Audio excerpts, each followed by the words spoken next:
নমস্কার। ক্যালকাটা ডায়ালগস থেকে মনোজ দাসের প্রীতি ও শুভেচ্ছা নিন।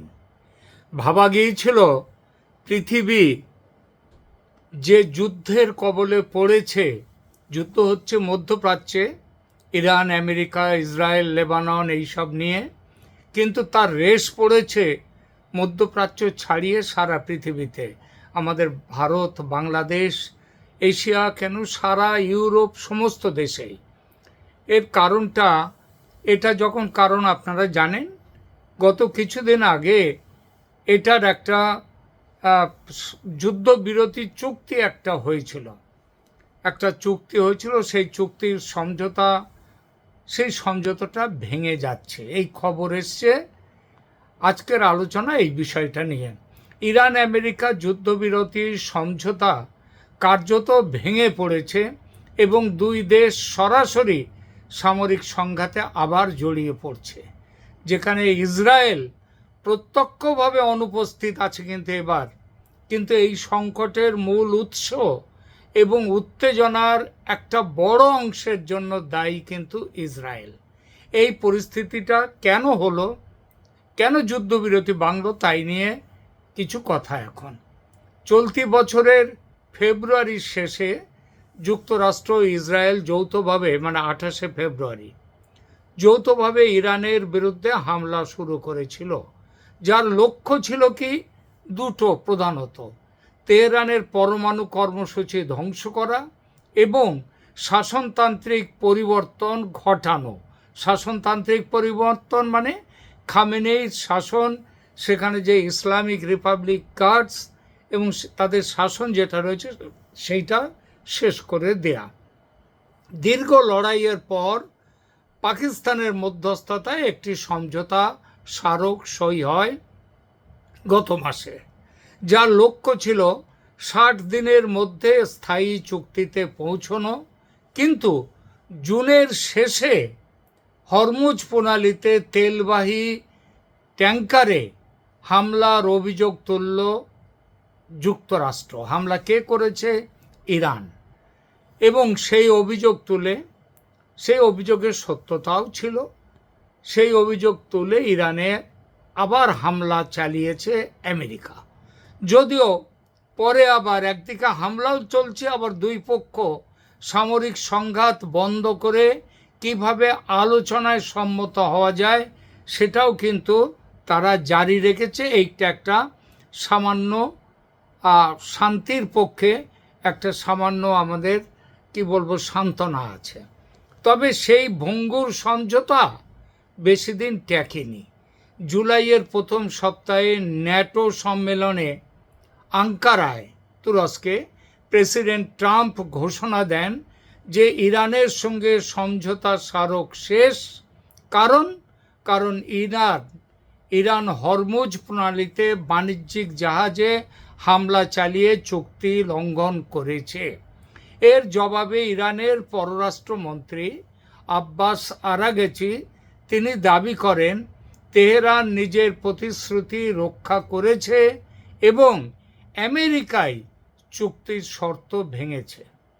এরপর যুক্তরাষ্ট্র ইরানের প্রায় 175টা লক্ষ্যবস্তুতে হামলা চালায় এবং তার মধ্যে অনেকগুলো অত্যন্ত জরুরি এবং অত্যন্ত গুরুত্বপূর্ণ লক্ষ্যবস্তু টার্গেটে হামলা চালিয়েছে আমেরিকা। এবং এইটা আগের তুলনায় প্রায় 15 গুণ বেশি, যাতে এ পর্যন্ত সরকারি খবরে 14 জন নিহত এবং 78 জন আহত হয়েছে। এবং পাল্টা জবাবে ইরান কাতার, বাহরিন ও কুয়েতে মার্কিন সামরিক ঘাঁটিতে হামলা চালিয়েছে। সেই হামলার ফলে আমেরিকার অন্যান্য ক্ষতির সাথে আমেরিকার কয়েকজন সেনারও মৃত্যু হয়েছে, নিহত হয়েছে বলে খবর। এখন কি হতে পারে? পরিস্থিতি তো এইখানটায় দাঁড়িয়ে আছে। কি হতে পারে? আন্তর্জাতিক বিশ্লেষকরা মনে করছেন ফেব্রুয়ারিতে শুরু হওয়া যে পূর্ণমাত্রা যুদ্ধের আবার নতুন করে সেটা পুনরাবৃত্তির ঝুঁকিটা বাড়ছে। যদিও এখনো পর্যন্ত শান্তি আলোচনা কিন্তু দুপক্ষই চালিয়ে যাচ্ছে।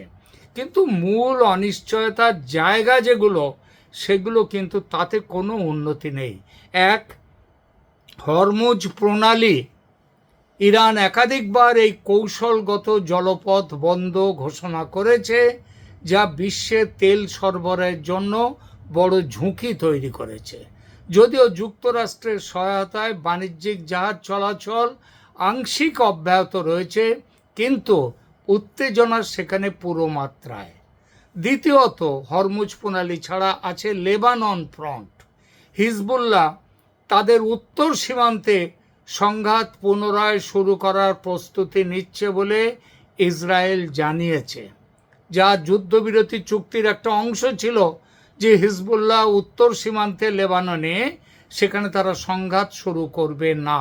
ইসরায়েল বলছে তারা সেটা শুরু করেছে, ফলে তারা আবার দক্ষিণ দিক থেকে তারা যে দখল করা আছে সেগুলো ছাড়বে না। কূটনৈতিক পথ কি আছে? ট্রাম্প যুদ্ধবিরতি শেষ বললেও আলোচনার দরজা পুরোপুরি বন্ধ করেননি, এবং ইরানও পাল্টা আলোচনায় বসার সম্ভাবনা নাকচ করেনি। যদিও এই মুহূর্তে কোনো আলোচনা চলছে না, কিন্তু দুজনেই বলছে যে আলোচনার দরজা খোলা আছে, এবং খোলা আছে বলেই যে যার মতো আক্রমণ চালিয়ে যাচ্ছে। এরই মধ্যে একটা বড় ঘটনা ঘটেছে, সেটা হচ্ছে অজানা বিস্ফোরণ দু জায়গায় ঘটেছে। ইরানের বুসাহার এবং কোনারকে রহস্যজনক বিস্ফোরণ ঘটেছে, যা যুক্তরাষ্ট্র বলেছে তারা এটা করেনি। তাহলে কারা করেছে? ফলে সন্দেহের তীর ইসরায়েলের দিকে চলে গেছে। ইসরায়েলের ভূমিকা ও ইসরায়েলের দায় কতটা এবার একটু দেখা যাক। ইসরায়েল সরাসরি সাম্প্রতিক হামলার সঙ্গে বলেছে তারা জড়িত নয়, এবং তাদের জড়িত থাকার প্রমাণও কিন্তু সরাসরি পাওয়া যায়নি।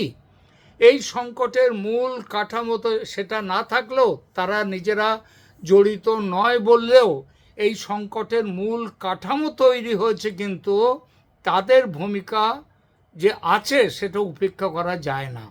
কারণ ফেব্রুয়ারির যুদ্ধ শুরু হয়েছিল ইসরায়েল আমেরিকার যৌথ হামলার মাধ্যমে, যে হামলায় আয়াতুল্লাহ খামেনির মৃত্যু ঘটেছিল। ইসরায়েলি জনমত জরিপে 90% বেশি মানুষ যুদ্ধবিরতি চুক্তিকে ইসরায়েলের পক্ষে অপমানজনক পরাজয় মনে করেন, কারণ তাদের ধারণা ইরান এই চুক্তিতে জয়ী হয়েছে। এই অসন্তোষ ট্রাম্পের ওপরে, এবং এই অসন্তোষ ছড়িয়ে পড়েছে আমেরিকাতেও, এবং সেখানে আমেরিকার কঠোর অবস্থানের নেয়ার জন্যে ট্রাম্পের উপরে রাজনৈতিক চাপ তৈরি হয়েছে। প্রধানমন্ত্রী নেতানিয়াহু ও প্রতিরক্ষা মন্ত্রী ইসরায়েলের তিনি প্রকাশ্যে বলেছেন যে যুদ্ধ এখনও শেষ হয়নি, এবং প্রয়োজনে বড় ধরনের নতুন অভিযানের জন্য ইসরায়েল প্রস্তুত, যা তেহরানকে উত্তেজিত করার জন্যে যথেষ্ট। একই সঙ্গে নেতানিয়াহু ইরানকে হুঁশিয়ারি দিয়ে বলেছেন যে হামলা হলে অতীতের চেয়েও কঠোর প্রতিশোধ নেওয়া হবে। যদিও এখনো পর্যন্ত ইসরায়েল ইরান এই যে সরাসরি সংঘাত হয়নি, অন্তত এই দফায়। সংক্ষেপে তাহলে কি দাঁড়ালো? বর্তমান দফায় তাৎক্ষণিক সংকট মূলত যুক্তরাষ্ট্র এবং ইরানের দ্বিপাক্ষিক হরমুজ প্রণালী ও চুক্তি লঙ্ঘনের অভিযোগকে ঘিরে। তবে দীর্ঘমেয়াদী অবনতির পেছনে, এই যে সম্পর্কের টানাপোড়েন এবং যুদ্ধ পরিস্থিতির অবনতির পেছনে ইসরায়েলের আক্রমণাত্মক নীতি, যুদ্ধ চালিয়ে যাওয়ার আগ্রহ ইসরায়েলের তরফ থেকে। কারণ ইসরায়েল, আপনাদের হয়তো মনে থাকতে পারে, ইসরায়েল বলেছে লেবাননকে নিয়ে এবং হেজবুল্লাহকে নিয়ে যতক্ষণ না কোনো সমঝোতা হবে, যতক্ষণ না কোনো চুক্তি হবে, ততক্ষণ এই যুদ্ধ বিরতি চুক্তি ইসরায়েল সমর্থন করবে না। আর এর আগের যে শান্তি চুক্তি হয়েছিল সেখানে কিন্তু হিজবুল্লাহ প্রসঙ্গে, লেবানন প্রসঙ্গে কোনো কথা আসেনি। তারপরে লেবানন এবং ইসরায়েল তারাও একটা আলোচনায় বসেছিল যে লেবাননে যাতে হামলা না হয় তার জন্য ইসরায়েল কি বলতে চায় সেই ব্যাপারগুলো নিয়ে, সেটাও কোনো ডিসিশন, সিদ্ধান্তের জায়গায় পৌঁছয়নি। ফলে এই যুদ্ধ যদি আরও বাড়ে, যার সম্ভাবনা প্রচণ্ড বেড়ে গেছে, তাহলে ইসরায়েলেরও কিন্তু একটা রাজনৈতিক অবস্থান গুরুত্বপূর্ণ ভূমিকা রেখেছে। এবং ইরান আমেরিকা যুদ্ধ সেই 28শে ফেব্রুয়ারি যেভাবে শুরু হয়েছিল, ইসরায়েলকে নিয়ে ইসরায়েল এবং আমেরিকা একত্রে হামলা চালিয়েছিল ইরানের ওপর, আবার সেই হামলা আরও বহুগুণ বেড়ে ফিরে আসার সম্ভাবনা তৈরি হয়েছে। এর একটাই ফল, সারা পৃথিবী জুড়ে তেলের দাম, স্টক মার্কেট, সব কিছু, অর্থনীতি সব ভেঙে চৌচির হয়ে যাওয়ার মুখোমুখি এসে গেছে। এখনকার মতো এখানেই রাখছি। ধন্যবাদ।